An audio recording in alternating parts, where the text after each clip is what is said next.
Darating ang panahon na mawawala tayo sa mundong ito. At kapag dumating ang panahon na yun, hindi mahalaga sa kung gaano karami ng pera ang naipon mo sa bangko.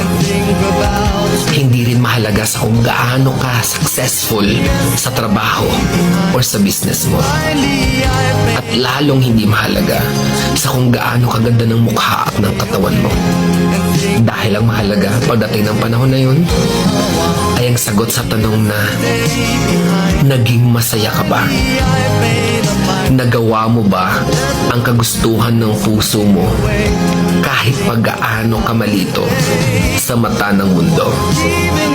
Dahil sa huli naman, ikaw naman magdadala ng mga memories na yon sa libingan mo.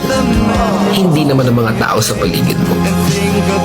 So make sure na bago pa dumating ang panahon na aalis na tayo sa mundo